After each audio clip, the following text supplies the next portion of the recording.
just want to kind of give a brief background or history of as you as a writer, and then kind of lead into the Sacred Acre? Okay. Okay. I started writing full-time in 2002. I actually started writing in 1992. My family and we lived in a little small town in California, and in the foothills of the Sierra Nevada mountains, and that's when I started writing. And I came up with an idea for my first book, and it was promptly turned down by 27 different publishers. And it would have been turned down by more, but that's all that I sent it to, was 27. And undeterred, we then moved to this part of the world. I went back to school, took a class on the business of writing in grad school, and that's where I started figuring out a little bit more how to try to get things before publishers. So I did, before I quit my day job to start writing full-time, I wrote 4 books. And then, I quit my day job and I started, that's when I also, I wrote a book, and the publisher I wrote it for, I got to know the editor at a writers conference, and we were big baseball fans. When I turned the book in, he started talking about how he was upset because he was going to have to root for the Yankees in the playoffs. And I've always been a big Yankee fan. And I asked him why, and he said, well, one of their players is going to do a book for me. And so I asked him, I said, so how'd you get Andy Pettit to do a book, and is he going to need some help? And he was just like, well, how do you know it was Andy Pettit? And yes, he is going to need some help. So that led to doing what are called collaborative books, where I work with other people.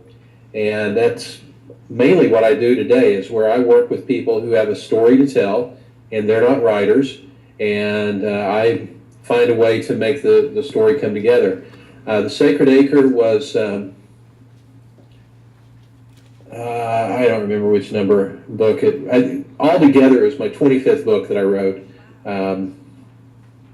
Yes. And I did one right before I started working on that I did with a Marine from Indiana called One Step at a Time, which is, I really like that book a lot. I've worked with people like Alec Baldwin, the actor. I worked with Stephen Baldwin, his brother, on a couple books. I'm currently working with a man named John McLean, who is a wheelchair athlete from Australia. He was the first wheelchair athlete to complete the Hawaiian Ironman triathlon, which he did 3 times. He was the first person ever to complete the Ironman triathlon, Hawaiian Ironman, and swim the English Channel. It took him 2 attempts to swim the English Channel. He's paralyzed, his legs are, and he's also been an Olympic athlete, a Paralympic athlete. He won a silver medal in Beijing, and the book that I'm doing with him is because he is now walking. He's still paralyzed and he's walking. So I just returned a few weeks ago. I was out in Australia where he did a triathlon on foot, and it was one of the most amazing things I've ever seen. So that's kind of what I do, is I find people that have great stories to tell, and I help tell them.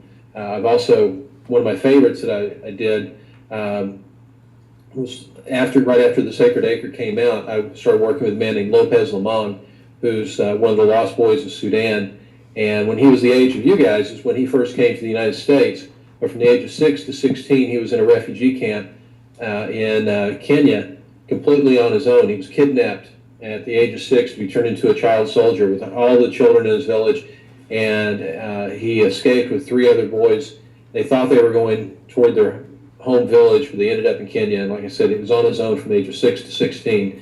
And in 2008, he carried the flag in to the United States Olympic team in the Beijing Olympics. Just unbelievable story. So that's what I do, and that's one of the things that attracted me to telling Coach Thomas's story, because this was a man that, he really. There's a book that I did a few years ago. It's I think it came out a year or so before I did the Sacred Acre. It all starts running together, so I can't remember all the dates. But I did a book called Living with Less, and the whole point of that book was that success is defined by the impact your life has in the lives of other people, and that the best way to have a great impact is to choose a smaller place and invest your lives in people, and that's the real measure of success. So I wrote that book, and then I was contacted by Tony Wilson on behalf of the Thomas family, and I started finding out about Coach Thomas, And I just remember thinking, I told people, I said, my book I wrote, Living with Less, this guy's life is that book come to life. And that's really what attracted me to the story. And I also, most of the books I write, I call them inspirational tragedies because they involve something horrible happening. I did a book that actually was a #1 New York Times bestseller it's called Mistaken Identity, that involved an accident here in Indiana where there were, some of you may have read this book, and it involves, the death of a college student. But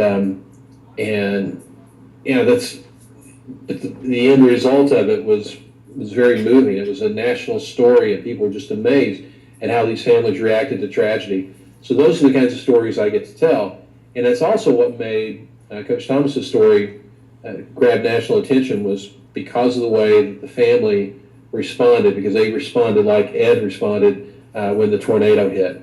So that's a little bit about me, and it kind of shows, it also answers one of the questions, because somebody asked, why did I write this book? Well, that's why. This was a story of a man whose life continues to impact the lives of other people several years after his death. And through this book, that impact continues even more. Had you known Tony before, or? Tony No, I didn't. I have an agent. That's a literary agent. That's how I find most of my projects are through agents. The agent that I had at that point in time passed away a year ago. But it was Tony contacted this agency, and my agent called me and said, I've got the story about a football coach. What do you think? And so I read Sports Illustrated stories about it. Then I talked to Tony, and I was like, I'm in. Yeah. I'm in. So did Tony do a lot of the research then, or did you do some as well, or how did that process work? Tony has the life rights from the family, and so originally he was working on a movie script. So he had hired a script writer, and the two of them conducted quite a few interviews there in Parkersburg. So I got copies of those interviews. But whenever I started on the book, I actually came out and spent a week there, and I did lots and lots of interviews with people as well. And then during the writing of the book, I had people that I had on a speed dial. There was a group of football players from Coach Thomas's last season that there's chapters that go through that last season. I was texting them constantly, asking them questions. And then there was some of the staff members there that I would call. There was one that was on, I actually disturbed his Thanksgiving weekend on the Friday after Thanksgiving. I spent about an hour on the phone with him just getting more details. Because you can come in and do interviews, and there were lots of interviews that were done. And, I needed to do interviews myself because there's certain types of questions that I know what I need. And, but also once I start writing, there's more questions that come up. It can be something just as simple as, okay, you played against, this team over here in the state semifinal or in the conference semifinal. What happened on, in the third quarter? There was somebody said something about something big happening. Tell me what it was like. And so to be able to recreate the scene, that's I had to interview people. And then Chris Luring, who was the police chief at the time, we spent a lot of time on the phone, and I was constantly emailing him questions as well, because there were a lot of things about both the day of the shooting, but also the day of the tornado, that details that he had that nobody else had. And so I was constantly trying to get those. I'm guessing you had an overwhelming information, because you had a lot of videos out there from the tornado, from ESPN, from just different local. How did you cipher that down? How did you decipher it? That's a really good question, because I had 80 separate people that had been interviewed for this book. Compare that to the book that I did with Lopez Lamong, The Lost Boy of Sudan, Running for My Life. I interviewed one person for that book. Most of my books, I interview one, sometimes, like the one I'm working on now, there'll probably be a dozen people that I'll talk to. So 80 was just way, it was a lot. Yeah. But a lot of the information from different people was the same. The hard part, because here's what I wanted to do. 'Cause, when I'm working with somebody, when I'm collaborating, I'm trying to tell that person's story, and usually they're alive to tell it to me. So as I started working on this book, I realized the person I'm collaborating with was no longer with us. And I had lots and lots of video of Coach Thomas speaking. I had a stack probably this tall of speeches, Sunday school lessons, different groups that he would speak to, things that he said to his teams. I had this huge stack, and I went through that, and went through that, and went through that, and I listened to Coach Thomas over and over and over until I felt like I knew him. This was, hands down, the hardest book I've ever written. The first chapter, chapter 1, because somebody asked me, they said, well, why didn't you have chapter 1 be the tornado? And if you look at the book, chapter 1 is the tornado. I had the introduction, I had to introduce who Ed Thomas is to people who don't know. I mean, like me, I had no idea where Parkersburg was. Iowa, when I think of Iowa, I just think Cornfields.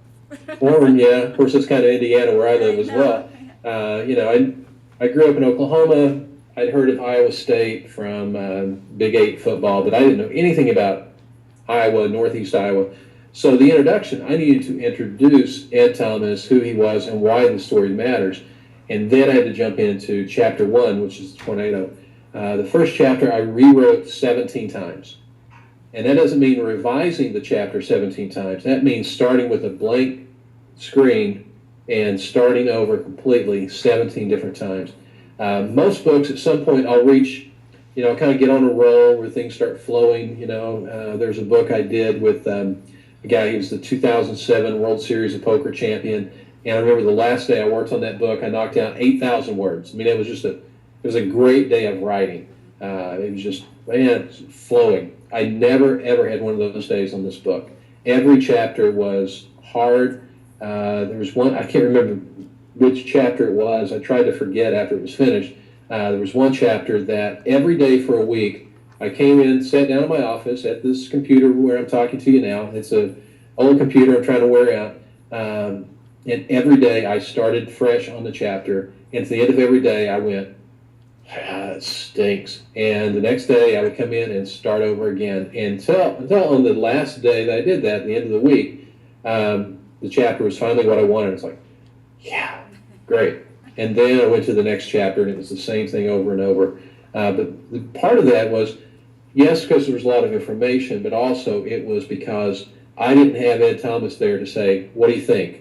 I sent, when I would write a chapter, I would send it to Jan and to Todd and to Aaron, Mr. Thomas, to you guys, and have them read through it, make changes for me. There were some chapters that I also sent to Chris Luring, so I'd get input from people. But there was, times I would just have a question, and I would think, it would be so great to be able to pick up a phone and say, Coach Thomas, Ed, what about this? Explain this to me. But I didn't have that, so I just had to go watch more video and more video and more video and read more speeches and go through more stuff until I could figure out exactly what he would want in this book, and that's what I tried to do. Yeah. I could feel his spirit in the book. You did a good job. Good, thank you. Thank you. Do you guys have some questions for him? How did he feel while writing when you came up?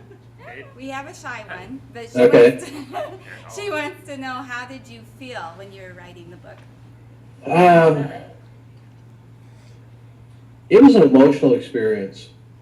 There were times I was really frustrated, and I would leave my desk and I'd go to the golf course and go hit golf balls as hard as I could, and they would just spray everywhere because it was just like, taking out my frustrations on a golf ball. But reading it, this was really weird because after I finished it, I thought, this is not good at all. This is terrible. And the editor I had for this book, I had requested, she's been my editor on several of my books. There's an author, a guy named Max Lucado, that she's his editor. She's one of the best in the business. And she also, there was another book that I did that, when it was finished, she called me and said, this thing is not good, you're going to have to rewrite it. So I thought that's what she was going to do on The Sacred Acre. And instead, she called me and she said, this is the best thing you've ever done, Mark. And I was like, really? are you sure? You need to read it again? She goes, oh yeah, it's good. But it was just because it was so hard to write and it was so emotionally draining that I had no sense of it, after it was done. I was just like, okay, it's done. Now I prepared myself for the rewrite. So I guess I felt emotionally exhausted, physically exhausted as well. It was hard to do. But now, right after it came out, I was there in Parkersburg for the book's launch when it had the governor was there and everybody else. I was there for that. And I met somebody, we were signing copies, and somebody came through the line, and I can't remember the name, they had a Yankee hat on, I remember that. And they told me, so I never read. I was like, okay, well, I think you'll like this book. So I don't know, I'm not a reader. So well, just give it a chance. So we then left and went to Des Moines for another event the next day, which on Saturday. So then Sunday morning, so this was on a Friday night. Sunday morning, I get an email. It's from the guy in the Yankee hat. He said, I finished the book. And I just got to tell you, it's changing my life. Wow. And that's when I was like, it's worth it. Yeah. It's worth it. Wow. So, and then the best compliment I had on the book was from Chris Luring, that after going through the chapters on the tornado, he asked Jan Thomas, he said, was Mark here when this happened? And I was like, mission accomplished, because that's what I want to do, is make the reader feel like they were there. Yeah. That's awesome. Other questions? Is there any specific stories that you left out?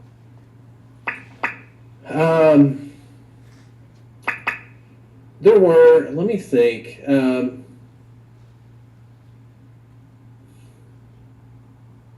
I can't remember which stories there were because it's been a little while since I've written the book, and a lot has happened in my life since then.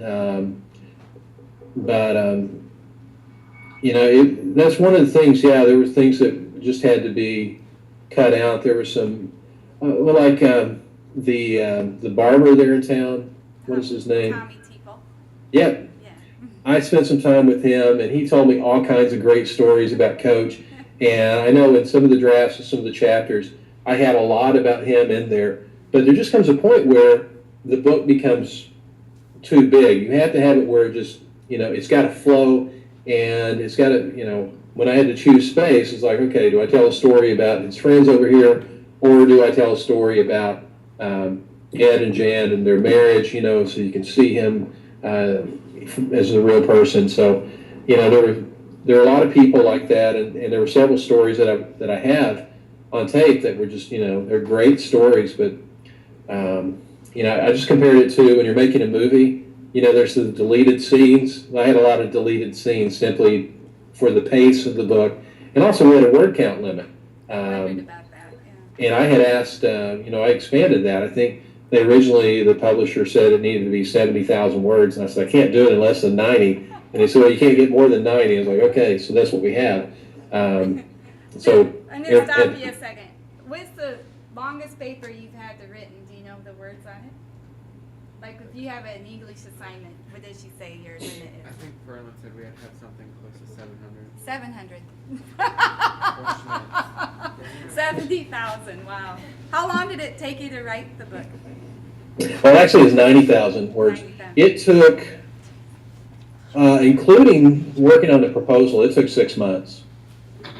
Now, what is weird is because it kind of surprised me, because in another book, I'll even show it. We got it here, because I love this book. This book, which I recommend highly, because this guy is great. It's called One Step at a Time. If you notice anything odd about this picture on the big screen, his legs. We got robot legs, right? I mean, that's what he calls them. This guy was a Marine, and in 2006, he was on patrol in Fallujah, Iraq, and an IED went off underneath the Humvee that he was in. 2 men were killed. Josh lost both his legs above the knee, suffered traumatic brain injury, all kinds of other stuff. I mean, it was horrific. He's one of the most positive guys I know. Before we did this book, he works for the Indianapolis Colts. When people request, they would call the team. Now they request Andrew Luck.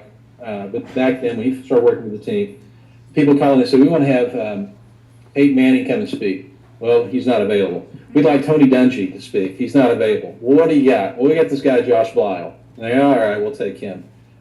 So he would speak about 100 times a year before we did the book. Now it's 250, and he turns down as many invitations as he accepts. I mean, he is the most popular speaker for the Colts. But on this book, from the time we sat down for the very first time to do the first interview to when the book was out the door, it was 6 weeks. Fastest I've ever done a book. We started working on the book on the 1st of June of 2010, and we signed copies at a Colts game at their first home game that season, 2010. Super fast. So I wrote this book super fast. And I did the proposal for Sacred Acre before I wrote this book. I wrote this book really fast. So then it comes time to write the Sacred Acre, and I'm like, man, I give it 8 weeks. That should be plenty of time, because I've done books in that amount of time. So I thought, 8 weeks from when I started, that'd be around 1st of December of that year. And I thought, I'll be done. I'm going to let it set for a month and a half, then go back and do the revisions. So when I got to the 1st of December after 8 weeks, I read through what I had and said, this is horrible, and I started over. So it took forever. Wow. But, it's some books are like that, and it's worth it.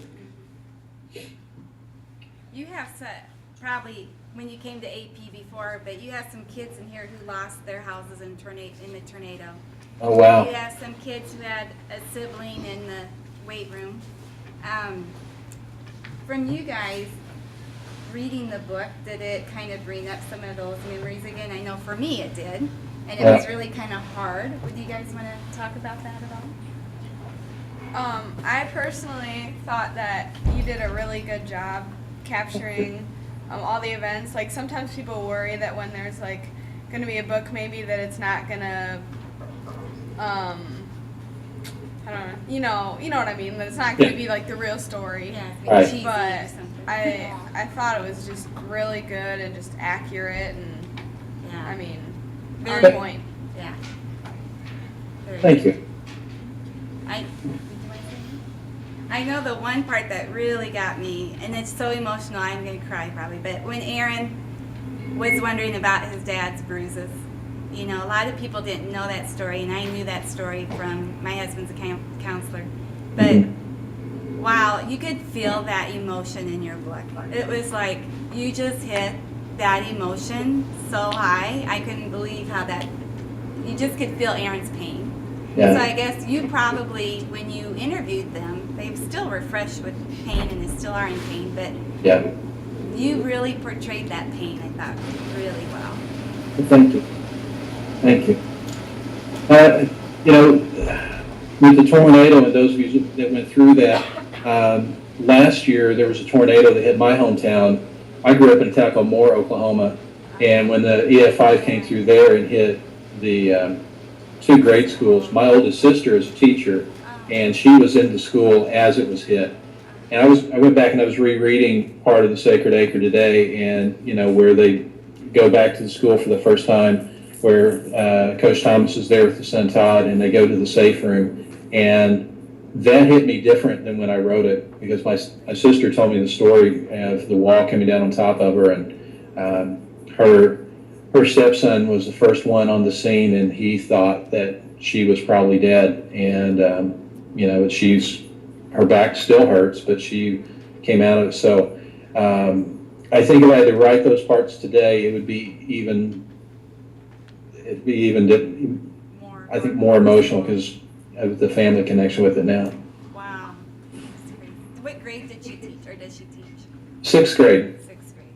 Yeah, she had her students all huddled around her. They were in the hallway that was supposed to be the safe place, and it came down on top of them. They just moved into their new school this year, and they built it different. So the safe rooms are Safe. supposed to be able to withstand an EF5. Yeah. Wow. That's hard. Yeah. Do you guys have any other questions as far as the book or the writing process or being an author? Yeah, go ahead. You can come over here, Brady, so you can see it. We have another We got question an open seat here. for you, Brady. Okay. Right front and center. Just in the, here, go ahead, Brady. Okay. It's like, how exactly, what's your process of going through your writing and telling if it's good or not? That's a good question. Do you want to write? Is that? I was kind of looking at the idea. I know we have some writers in here who have written some of their own novels and stuff, so. Yeah, well, that's a good question because, as a writer, and there's an insecurity of being a writer.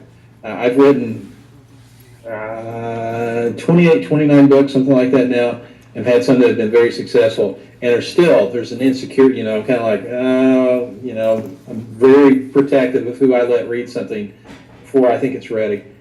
The thing that I found is you just have to develop an ear for it. And the way you do that is by reading good writing. The writer's mantra is read a lot, write a lot. So read a lot of good writing. That means don't read Twilight as a way of trying to figure out what is good writing. It's not. It was entertaining, to say the least.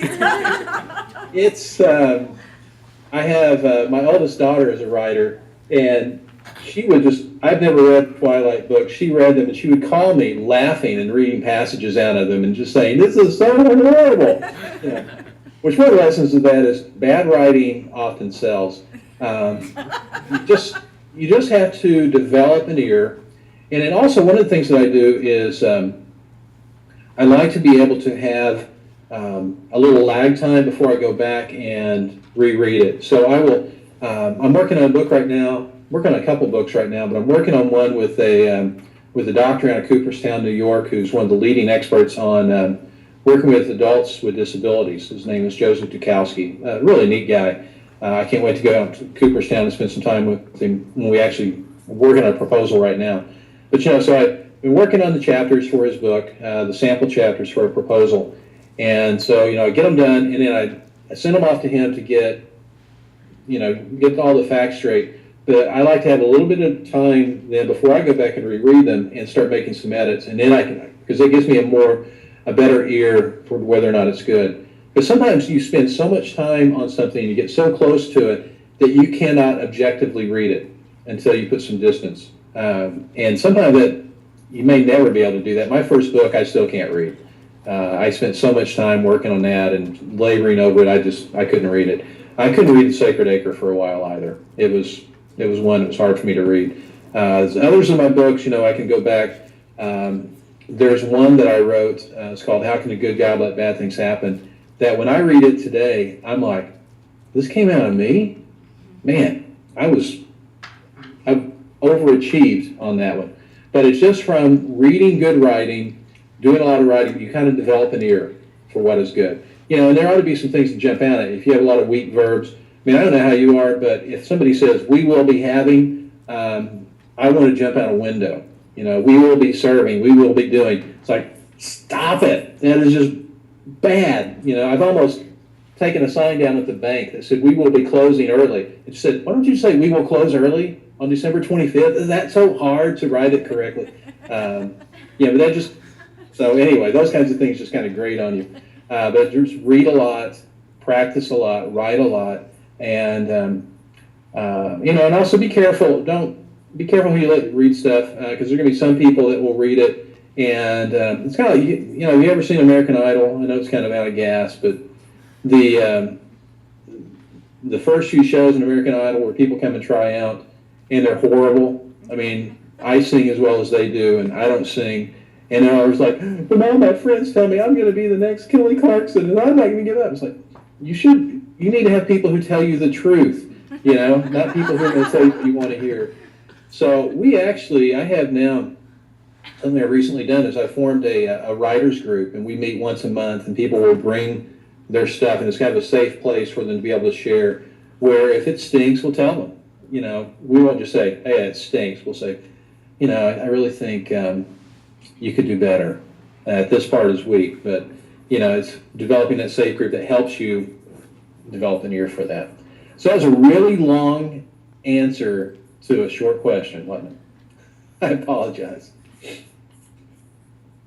question? Yeah, go ahead. Speak up, Gina. Yeah, you go. Yeah, speak up. Come on, Gina. He's coming. Okay.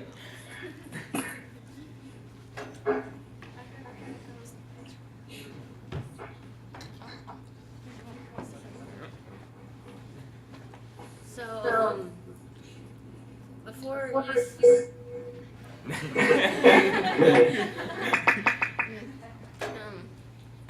you said before you got other people to get you ideas, how did you get ideas for your stories before you made this a regular thing?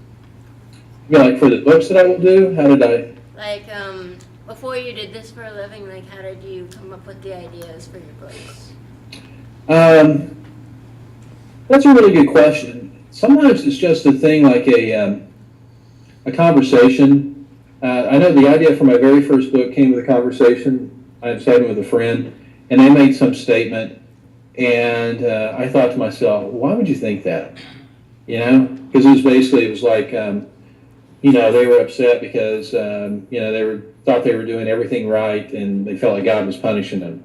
And I was like, well, why would you assume that if you're doing all the right things, your life is going to be smooth? Because life isn't smooth for anybody. You know, you think about Ed Thomas. I mean, if there's ever a guy that did everything right and somebody murders him, you know, why would that be? So anyway, that conversation just sparked an idea. And I was like, you know, and then it kind of took root, and I had to explore it more. There's a book, the book I did called Living with Less. That idea came out of listening to stories my father told me about my grandfather. Now, my grandfather died when my dad was 20, and it was about 5 years before my father even met my mother. So I never knew my grandfather, never knew anything about him. But I listened to my dad tell me stories about him, and that just sparked this idea of thinking about, you know, here was a man who had an 8th grade education, so he had to drop out of school to take care of his family when his father died. And yet, you know, he had a dream for his kids.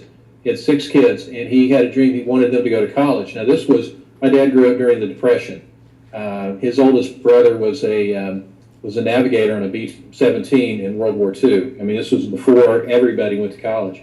So this guy was an 8th grade educated farmer in southwestern Oklahoma battling the Dust Bowl. And now my children are the third, I think we're getting up to the 4th generation from him, and you can count on one hand how many of his descendants don't have at least a bachelor's degree. You know, just with my immediate family, I have a daughter who's a doctor, one who's a journalist, one who's a social worker. I have a niece who's an attorney, and this all came from this guy having this dream that he wanted his kids to have a better life. He knew they needed to go to college, and so he just embedded that in them, this man with an 8th grade education. And I thought, wow, that's amazing. What does that really mean? So it just started me thinking about it and exploring, well, how can I have that kind of impact with my life? And of course, I wanted to tell the story. Now, like with fiction, and I've done one book of fiction, and that idea came from a friend of mine, from Stephen Baldwin. He wanted to write a screenplay, and he told me this idea, and then I just took it and ran with it and warped it. And, you know, there's all kinds of violence in this book, and it's kind of funny because the publisher, there's some things where they said, you need to tone this down. And Stephen told me, he said, you know, they're all going to think that this is so bad because of me being this godless guy from Hollywood, and, you know, and not from you, this little writer sitting in your office over there coming up with all this crazy stuff. But, you know, I just heard, he told me this idea, and it just took flight. I got an idea for a book the other day, just from a conversation with my 18-year-old daughter. We were talking about zombies, and I had a zombie idea, so we're actually working on that story together. And so they just, you know, it kind of comes from anywhere. You just you got to listen. And, you know, Stephen King got the idea for Carrie, his first book, which he wrote on a typewriter using an ironing board for a desk. He got that idea while he was working as a janitor one summer. He was a school teacher, taught high school English, and he was working as a janitor one summer, and he was cleaning part of the school and got the idea for the book Carrie. You know, they come anywhere. But the thing that you got to do then is write them down. I have an idea file on my computer. I'll write down the idea, and because otherwise I'll forget it, and I'll come back to it and start working on it. And I like to read the stories of other writers and how they do their work. And I used to think if I didn't jump on that idea and write it immediately, it would be lost, and it was a bad thing. But, you know, Michael Crichton got the idea for the book Jurassic Park 20 years before he wrote the book. And I love that. I mean, Michael Crichton was my favorite novelist. I mean, I just absolutely love Crichton's work. And, it was one of I loved the book Jurassic Park. I mean, the movie was also pretty awesome, the original, especially when it was re-released in 3D. I mean, I could just sit and watch that all day because I absolutely love the story. But, he had that idea, and 20 years later, he actually wrote the book. So you just got to watch for them. They come from anywhere, and then you write them down. Of course, the idea for writing other people's stories, I get a phone call or an email, and then I was like, okay, yeah, let me talk to you, and then maybe I'll do it or maybe I won't. I just got an email like that last night on a book about a lady that escaped Cuba. She was forced to marry at the age of 14 one of Fidel Castro's uncles, and she ended up escaping from there. So, I don't know. Got to decide if I want to do that one or not. That answer your question? Yeah.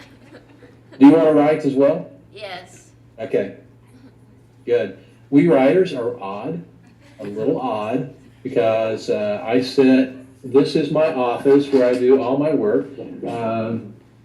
It's small, and, when I have a deadline, there was one book, I can't remember which book it was, but I remember going to church with my family one Sunday morning and walking into the building, in the church building, and then kind of going, huh. My wife said, what's wrong? I said, I just realized I hadn't left the house. I haven't left my office since last Sunday.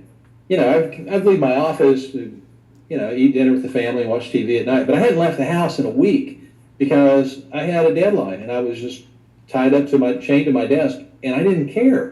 And it was like, this is weird. But, it's a writer. It's what we do. So I love reading writer stories. I like going and visiting places. I was in Key West, Florida, and I went to Ernest Hemingway's home there, and they had his writing studio recreated, with all his furniture and everything there. I love that. I was in Atlanta with my oldest daughter several years ago, and we went to the Margaret Mitchell house and saw where, the typewriter on which she wrote Gone with the Wind, her only book that she did, which was kind of odd that she would only write one. So I love stories of writers, meeting writers. That's kind of, we're weird, but we're happy. So anyway, any other questions about Sacred Acre or writing? Over here in blue. What's the difference in the process for writing nonfiction compared to fiction? The process is not that different as far as the storytelling, because good nonfiction is story driven, and you need to feel like you are there. The reader needs to, what I want to do in my books is I want to place the reader next to the people going through these events, so you feel what they feel, you experience what they experience, so you just get immersed in the story. You want to do the same thing with fiction. Now, the cool thing about fiction is you get to create that whole universe out of your head. The one published work of fiction I did is a novel I did with Stephen Baldwin. We lost our editor in the middle of that process, because you got to have a good editor to be a good writer, and the editor was terrible, and so I'm just embarrassed at some of the things that needed to be cleaned up in there. But I remember there was one character that I created, and she was pretty central to the early part of the story. As we're going along, I just found her so annoying. And the longer we went along in the story, she became more and more annoying. And so I just finally decided, I got to get rid of her. So she committed suicide. She turned up dead. Great. I'm so glad. Glad to be rid of it. That's what you can do with fiction. And it's funny because Stephen King's book on writing is one of the best books in the craft of writing that I've read. And there's a story he told in there of his book, The Dead Zone, where the character who becomes the evil guy in the book, he wants to establish this guy's real character. So early on, he has him. He's in college. He's selling Bibles. He goes to a house. Nobody's there, and the guy kills the dog. The dog annoys him. Looks around. Nobody's there. And he kills this dog. And Stephen King said he received letters from people who were angry that this dog died.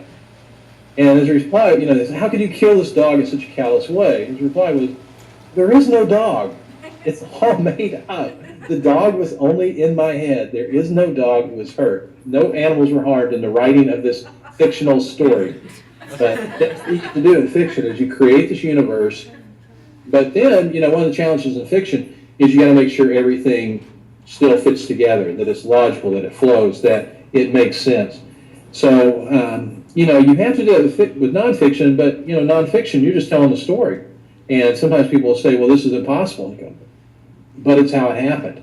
So I can't judge whether it could happen or not. All I know is it did. But the storytelling techniques are the same. You have to have your characters be believable, to come alive. There has to be action. They can't just sit around and talk. That's one of the things I notice, like with movies, when amateurs make movies, a lot of times people just sit and talk. I have high hopes for the new Star Wars movie because I thought J.J. Abrams did a great job in Star Trek movies. But you go back and look at like the Phantom Menace and Attack of the Clones, and they just sit around and talk. And it's like, Thank you. it's like, who wants to? Oh, this council meeting is so exciting. You got to have stuff happen. If nothing happens, nobody cares. You lose your readers. So you got to generate that. And you also, one of the things there's lots of mantras for writers, and one of them is show, don't tell. So instead of saying, this was the worst day he ever had, show the bad day. Don't just say don't tell the reader, okay, now he's sad or is happy. Show what happened and his response to it. Show what's going on. Don't just tell them the point. And it's also like with nonfiction. One of the things I realized on the books that I do that are not a story in and of itself, like I wrote a book for people as are getting ready to go to college that a publisher asked me to write. So I could just say, well, you need to know this, this, this, and this. And I'm like, well, how boring will that be? So there's stories that make the point, and then often I then explain what the point I was trying to make, but a lot of times I don't, because I figure if I didn't write it well enough for them to catch what I was trying to say, if I go back and explain it now, it's just making a double error. So you want to show things and make it very vivid. I try to, when I'm writing a story, fiction or nonfiction, I think of it as a movie going off in my head, and I try to explain what I see, and hopefully the reader sees that as well. And it is my dream to see one of my books made into a movie. I really want to see that happen, but who knows? Yes, another question. In front. Have you ever met any famous authors? Not really any famous authors. I've met famous people. Obviously, 3 of the 4 Baldwin brothers are friends of mine. Anybody ever see the movie What About Bob? Yeah. It's one of my favorite movies. Richard Dreyfuss is in that. So I got to meet Richard Dreyfuss one time, and the whole time I just wanted to yell, Dr. Marvin, Dr. Leo Marvin, but I didn't. Well, I shouldn't do that. I've met 3 people I've worked with. I've met athletes. Like I did a book with Andy Pettit, who plays for the Yankees, and he introduced me to some other players on the team, and that was pretty cool. I'm trying to think.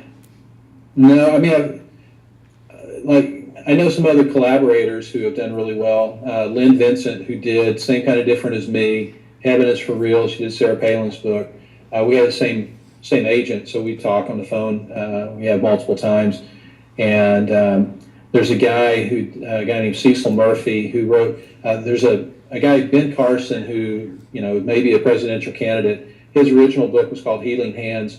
So the collaborator who worked with him, Cecil Murphy, was a mentor to me when I first started out doing collaborative writing. I've never met John Grisham. One of my dreams in life is my favorite writer of all time is Dave Barry. He's very, very, very funny. His stuff is, he used to have a column. He taught me a lot about writing. I want to meet him, and I'd like to meet Stephen King. I want to meet Michael Crichton, but he's not dead, so that dream is dead as well. I'd love to meet those guys. And I would probably just kind of get all starstruck. But famous people, but not famous writers. And that's the great thing about being a writer too. Is there's a story that Dave Barry told in one of his books of where he was at a ball game with Stephen King. So these are 2 of the most successful writers ever. and they're at a ball game, and there's some like minor celebrity behind him, like a reality star. I can't remember who it was, maybe a Kardashian or somebody of that talent level near them. And so there's a person sitting in front of Stephen King and Dave Barry, who between them have sold about a gazillion books. And the person turns to Stephen King and asks to borrow a pen so they can get the autograph of the minor celebrity reality star, never recognizing these two great writers. And I thought, that's the great thing about being a writer. You can be really successful. And, I mean, does anybody know what John Grisham looks like? I don't. Who wrote Hunger Games? I mean, I don't know what that woman looks like. Parts of that book could have been improved on, too. That's the bad thing. You write a lot, you start thinking, I would do that different. But anyway, I'm old, so that's probably it. Any other questions? Sorry, my answers kind of bounce around. We got a couple of them. I write fiction, but it's really hard for me to write nonfiction because I can't like set the storyline. For you, is it harder to set up your own story and make everything up, or is it harder for you to take facts from someone's life and put it into a book? It's harder to make it up. Because, it's like, I've got to root this in something. And so even with the fiction, what I did was, I was a volunteer firefighter in our little town. I live in a town the high school in our town is about the same size as AP. My town is about the same size as Parkersburg, where I live. If you've ever seen the movie Hoosiers, it was filmed in our town. The gymnasium, the Hickory Huskers home games, that was in our little town. So when I'm writing fiction, I took episodes from my work as a volunteer firefighter and actually put it into the book. So like there's a opening scene is where a policeman gets called out in the middle of the night and there's a child who's dead. Bloody scene because it wasn't quite as bloody as what it seemed. So I thought, where do I want to put this? And so it's actually, there's an apartment complex of low-income housing in our town, and that's where I set it. Because in this apartment complex, we got called out one night. Somebody had been struck by lightning, we were told. Like, okay, so the fire trucks, we roll on this. And we get there, and there's these fake columns in front of the buildings, supposed to make them look really nice. And so they're made out of aluminum or something. They look like Greco-Roman columns, but they're just cheap aluminum. And so we pull up, and this lady said, yeah, my 6-year-old son, he touched this column, and it shocked him. And then I touched it, and it shocked me. And then Marge over here, she touched it, and it shocked her. And then Jimmy, he touched it, and it shocked him. He starts naming off all these people who touched the pole, and it shocked them. And I don't know about you, but I'm standing there, and I'm just thinking to myself, wow. And so I finally said, ma'am, after the first person got shocked, why'd you keep touching the pole? She goes, to see if it'd still shock us? Like, it was the most, my question was the stupidest thing ever. And I thought, that's where I want to set this tilt. So some of the characters were based on those people. And, so with fiction, you just have to, it is hard to set that because you're having to pull stuff out of your life and you're having to, use people for characters, or at least I do. And, that's hard just to bring it all together. And also because you want to do it in such a way where people don't recognize themselves and get offended. And that's never good. So I think fiction is harder to do. So have you ever written a book that's based on your life in most ways or just in yourself? And if you have, how did you go about writing it? What I do is, I don't have one as just my life, but in some of my earlier books, a lot of the stories are from my life. And there was, so I could just take episodes out. So I didn't have to, I haven't written my memoirs or anything like that. One of the things I had to do with that was I always give people there's an old TV show called Dragnet. I don't know if you've ever seen it. I think they show it on MeTV now. And at the end of every episode, or at the beginning, they'll say the names. No, at the end they'll say, the story you've just seen is true. The names were changed to protect the innocent. So I always do the Dragnet treatment, and I'll change people's names. And a lot of times stories about myself, I change the names so that it doesn't sound like another story about me, because that gets old after a while. So I haven't done my own story. I've just done bits and pieces where it can help make a point of another book that I'm working on. For kids who are interested in getting their books published or their stories, how did you go about finding an editor or an agent, or what's first, or what's that process? Well, things have changed a lot in publishing in the last several years. But what I did when I started was I started trying to sell my first book in 1993.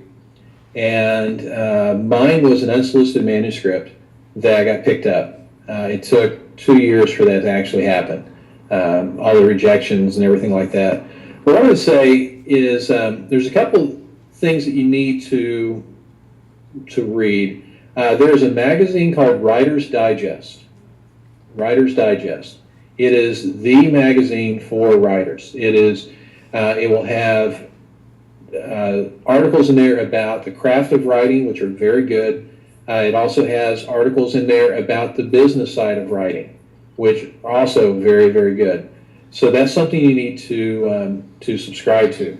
It will have stories in there about articles periodically, and you can, once you subscribe, you can get access to archives on their website, but on how to write a query letter and how to write a proposal, all of that. So for prospective writers, that's a resource that you need. There's also some books on the craft of writing that I recommend. The main one, where is it on my shelf? It's somewhere around here. Here it is.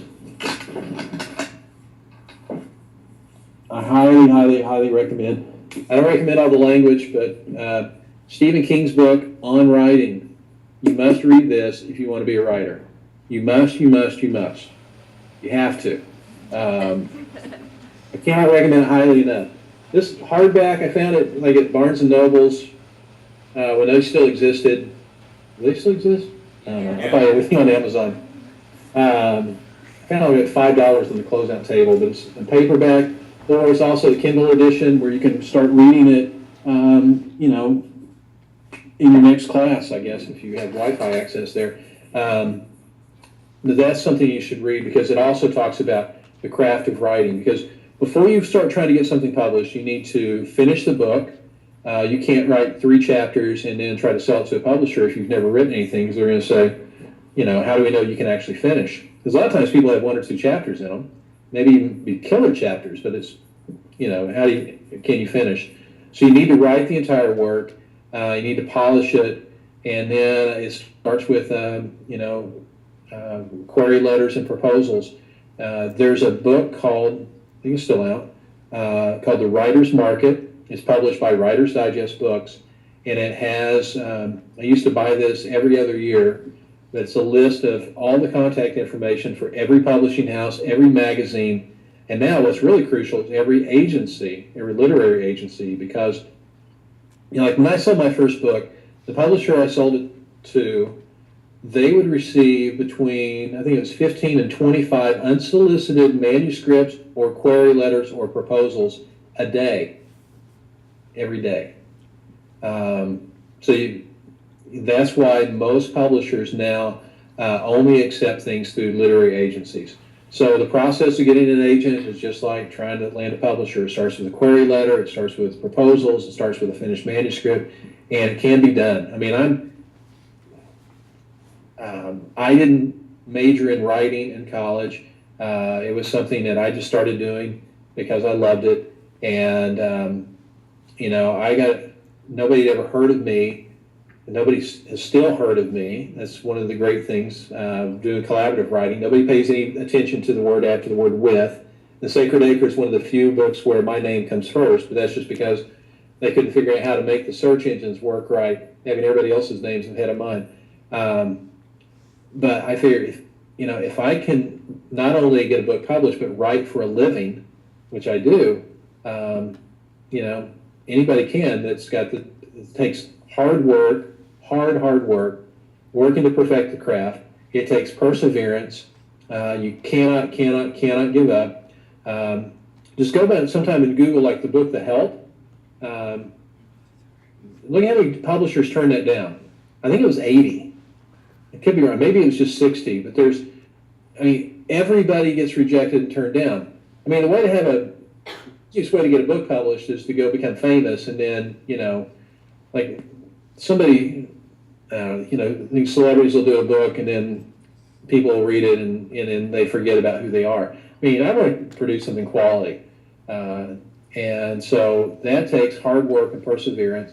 It takes thick skin like an elephant. If you get upset if somebody rejects you, you got to get over that. I never forget, after my first book was published, I had a meeting with the three head people of the publishing house. It was at a big book convention, and I sat down with the president, the vice president, and the head of the editorial department, and they was telling me all these great things, how the great things they foresaw for my career, and I just, felt like, man, I'm the golden boy of this publishing house.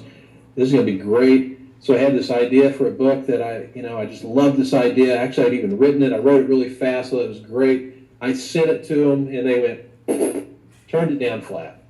And it was one of the best things to happen, because rejection is part of this. So you just have to have thick elephant hide, and just keep working at it. Overnight success. I remember one time hearing Billy Crystal say it only took him 20 years to become an overnight success. So that's what it takes for writing. You just have to be persistent and just try to keep getting better. And there's outlets beyond the traditional route, but so sometimes you can do that. I just had a book I finished that was turned down. The agent died in the middle of the process, and so no publishers picked it up. The person I was working with, she and her husband, they own Johnsonville Sausage, and they said, we're going to do this ourselves. Like, okay. So I wrote it, and they paid me to write it, and they're publishing it. So, that's not a bad thing. We hired really good editors and interviewed some really great people for it. I got to interview some baseball Hall of Famers, football Hall of Famers, billionaires, and it was incredible, the people that we have in this book. I can't believe nobody picked it up. But, there's not the stigma with self-publishing there used to be, but there's a lot of bad self-published books, so you really have to work at the craft. So that would be my advice, if you can follow all that. But get right, buy On Writing, subscribe to Writer's Digest, and read a lot of good writing. Read Mark Twain. Mark Twain is awesome. His book, Life on the Mississippi, is unbelievable. Read people outside of the area of type of writing you want to do. I mean, one of the books that is a must read, and you have to read it between now and Christmas, is the book Unbroken. Has anybody read that? I heard about it, how amazing it is. And I don't know, have you guys heard about it? You want to tell them about it? Oh my goodness. Unbroken. It's a story of Louise Amperini. Go on Amazon and the sample, just read the first 2 pages of the book. I was teaching a writing class this summer, and I read the first 2.5 pages of that book, and then stopped, and somebody yelled, "Keep going." It is unbelievable, the book is, and it is just the way it's written, the story itself, the twists that come in there that I never saw coming, and it's a true story. Read books like that really helps you to understand what good writing looks like. Now, there's books like that I read, and I'm like, I can never do this. But, Is that going to be a movie, Unbroken? Yeah, it's this year. It's coming out. Yeah. Christmas, yeah. Yeah, it looks like, I can't imagine how you lived through No. what he lived through. Like, But you got to read the book. Don't say, well, I saw the movie.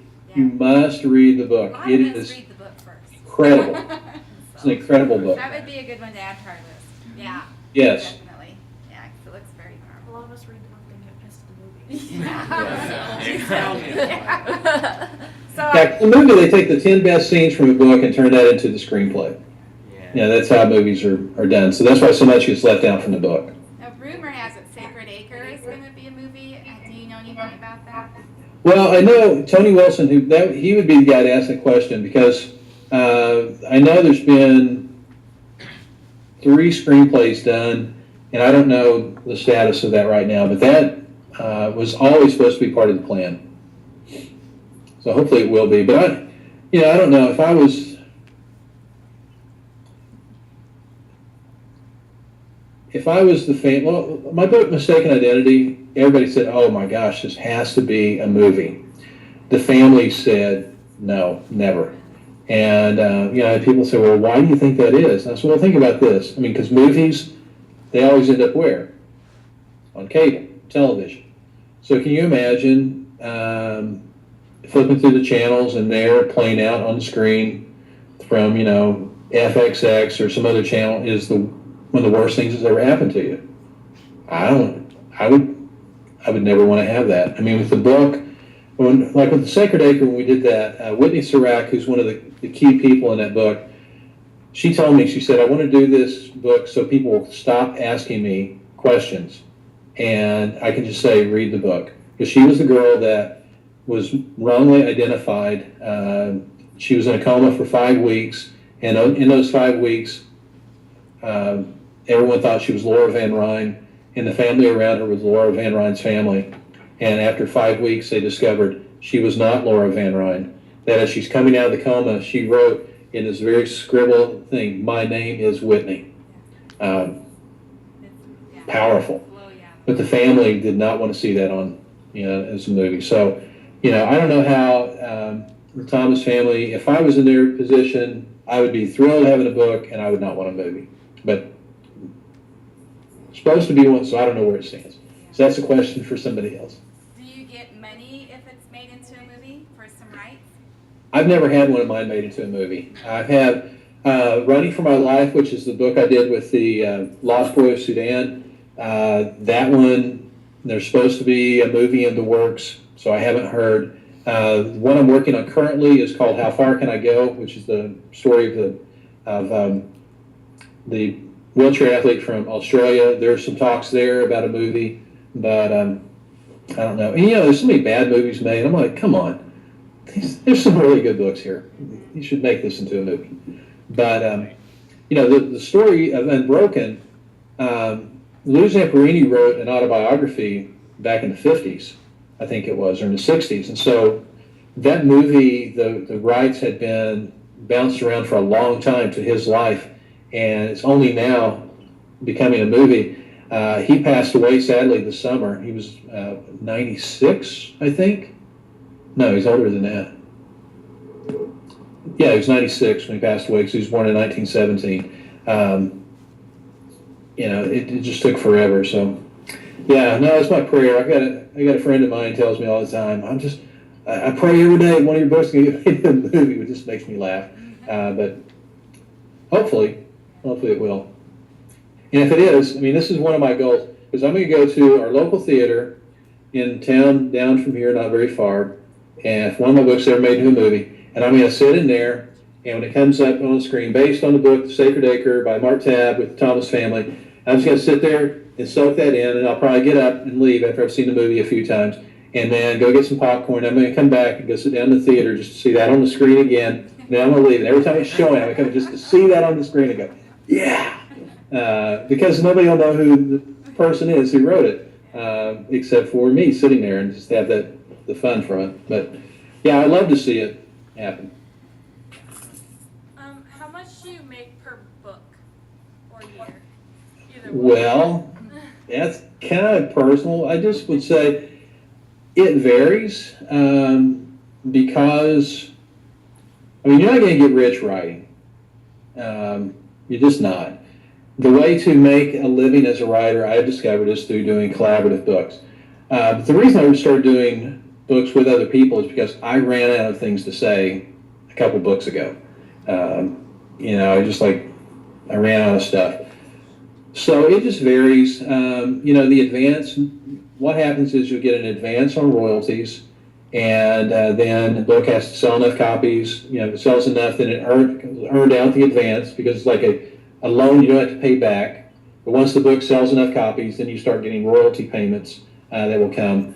And I've got this one set of books. They're little bitty small things I did with some college students from Azusa Pacific University. And every quarter I get money from that. And it's funny because sometimes it'll be as little as $30. And because the books came out, it's 8 years ago. But if I reach into my pocket and I find $30 sitting there that I didn't know I had, I'm pretty happy. Or if I walk outside and there's $30 laying on my doorstep, I'm like, sweet, $30. You know, sometimes it'll be several hundred. But, you know, so that's just some, you know, kind of found money. But books themselves, I mean, it's very unusual to make a living writing full time. I'm very blessed to be able to do this. You know, and it's kind of weird because like last year was a really bad year and this year has been a great year. So it's just, you know, it's kind of odd. So, you know, the amounts that I make as a collaborative writer from book to book, because I'm self-employed, depending on the story, I can charge whatever I want. So like whenever I did One Step at a Time, this Marine, I met him and I was like, you know, I'm sitting here looking at this guy who gave his legs in service to the United States. And basically I was like, I don't care what they pay me on this one. I'm doing it. And, you know, on that one I earned like a seventh of what I got for the Sacred Acre, a sixth of what I got for it. You know, they were back to back, but I didn't care. So, and that one, it turned out it's advanced, so I get some checks from it from time to time as well. But avoid that answering that question directly well enough. People think we're rich. When Mistaken Identity hit #1 on the New York Times bestseller list, everybody thought we were millionaires and we were rich. And the agent I had at that time, who I fired after Mistaken Identity came out, had negotiated a flat fee that is about a third of what I get for books now, and he did not negotiate any royalties. The book has sold 400,000 copies.